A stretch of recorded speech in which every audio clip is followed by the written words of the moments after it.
आपल्या बरोबर आहेत उद्धव बाळासाहेब ठाकरे पक्षाचे खासदार राजाभाऊ वाजे.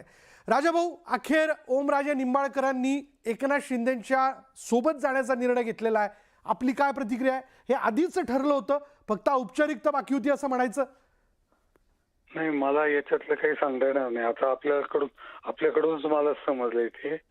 मी आता नीट चौकशी करून घेतो, मग मी तुमच्याशी बोलतो.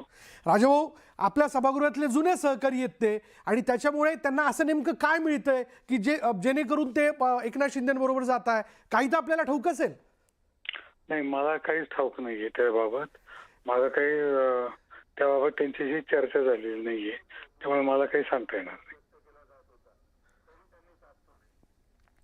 ओमराजे फुटणार नाहीत असा विश्वास व्यक्त केला जात होता. यापूर्वी त्यांनी असं म्हटलं होतं की मी उद्धव ठाकरेंना कधी सोडू शकत नाही, तरीही त्यांनी साथ सोडली आहे. मग आता तुम्ही हे त्यांना विचारा ना, मला काय विचारताय? पण तरी सहकारी म्हणून त्याच्या भावना तुम्ही व्यक्त करू शकता ना. तुमच्याही मनात राग असावा. राजाभाऊ बघा, तुम्ही तुमची भूमिका स्पष्ट केली की मी उद्धव ठाकरेंसोबत राहील, पण यांनी तर साथ सोडली आहे ना.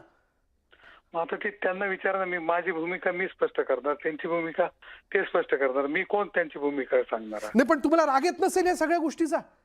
राग माझ्या रागाचा काय संबंध येतो याच्यात? माझा राग आणि याच्यात राग लोभाचा काय विषय? माझ्या काय राग लोभाचा विषय? ठीक आहे, वाईट वाटणं साहजिक आहे, पण राग लोभाचा काय संबंध? नाही, पण या वाईट वाटण्याच्या करणार काय? तुमचे कार्यकर्ते या संदर्भात प्रतिक्रिया व्यक्त करत असतील. त्यांनी तुमच्या भूमिकेचं स्वागत केलं, कौतुक केलं, पण तेच दुसरीकडे तुमच्यासोबत ज्या पक्षामध्ये वाढले, निवडून आले, ज्यांनी मतदारांची मतं घेतली, ते मात्र गद्दारी करताना दिसतात अशी चर्चा आहे. नाही, मग आता ते तो प्रत्येकाचा विषय वेगळा आहे. मी माझ्यापुरतं बोलू शकतो, मी दुसऱ्यांचं कशासाठी बोलू? बरं राजाभाऊ, हे तर सांगा, तुमच्या नेतृत्वाला धोका दिला, हे खरं आहे की नाही? आता ते जग जाहीर आहे ना, तुम्हाला माहिती आहे, तुम्हीच ते बोलताय. माझ्याकडून का ओढून घेताय? नाही, मी वधवून नाही घेते. अहो, हे असं सगळंच म्हणतात, पण मी पुन्हा तेच म्हणतो ना, एक शिवसैनिक म्हणून तर तुम्ही व्यक्त व्हाल. नाही, हे पहा, माझी जी जबाबदारी, माझी जी भूमिका आहे, मी पहिल्या दिवसापासून स्पष्ट केली होती, आणि त्याप्रमाणे मी आजही राहणार आहे, उद्या राहणार आहे, परवा राहणार आहे. राजाभाऊ, पण एक सांगा ना, याच्यात मेक काय नेमकी, की एकाच वेळी 6 माणसं जात आहेत? मला मेक माहित असती तर मी बोललो असतो ना. मला काहीच माहित नाही, तर मी काय बोलणार आहे त्याच्यात? राजाभाऊ, आपल्या तीर्थरूपांनी देखील या विषयाला घेऊन आपली भूमिका स्पष्ट केलेली होती, जी लोकांना खूप अपील झाली. एकनिष्ठ राहणं हा महत्वाचा मुद्दा होता, पण असं नेमकं यांना काय मिळतंय की ही सगळी लोक, म्हणजे 6 लोक एकदम त्यांच्याबरोबर जातात? आता काय मिळतंय ते पाहू. जर मिळालं तर बोलता येईल, समजेल आपल्याला, तुम्हालाही दिसेल, मलाही दिसेल.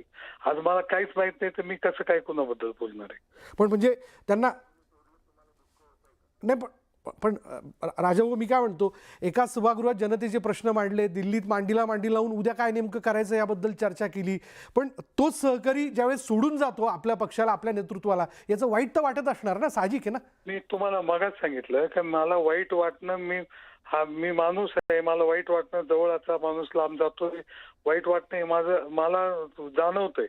पण मग राग आणि ते लोभ, बाकीचा विषय हा माझा नाहीये. आणि काय होणार आहे ते आता, काय कशामुळे झालंय, काय झालं, काही दिवसात समजेल. आता मी आज काय सांगू शकतो?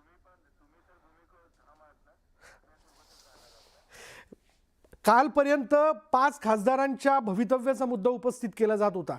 6वे ओमराजे जाऊन त्यांना सहभागी होत आहेत.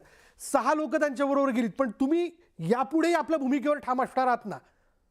हो, मी सांगितलंय ना, मी माझ्या भूमिकेवर कालही ठाम होतो, आजही ठाम आहे, आणि उद्याही ठाम राहणार आहे. पण या सगळ्यात तुम्हाला देखील ऑफर आली होती, तुमच्याशी देखील काही लोक भेटायला आली होती असं कळत होतं.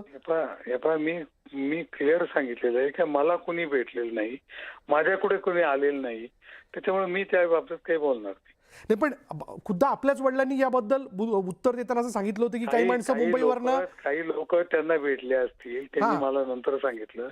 खूप महत्वाचं वाटलं नाही, त्याच्यामुळे त्यांनी मला कधी सांगितलंच नाही. ते आता माध्यमांसमोर ते बोलले, कुणीतरी विकास निधीच्या संदर्भात बोललंय त्यांच्याशी, तुम्हाला विकास निधी देतो म्हणून. त्यांना काही महत्व वाटलं नसल्यामुळं ते माझ्याशी बोलले नाही, तो विषयच घेतला गेला नाही आमच्या दृष्टीने. राजाभाऊ, ओमराजे असं म्हणतात की जनतेच्या विकासाची कामं करायची आहेत, ज्या लोकांनी आपल्याला विश्वासाने निवडून दिलं त्यांची कामं होणं महत्वाचं आहे, त्याच्यामुळे ही भूमिका घेणं आवश्यक होतं, असं कारण ते देताना दिसतं. तुमच्या मनाला हे कारण पटतं का?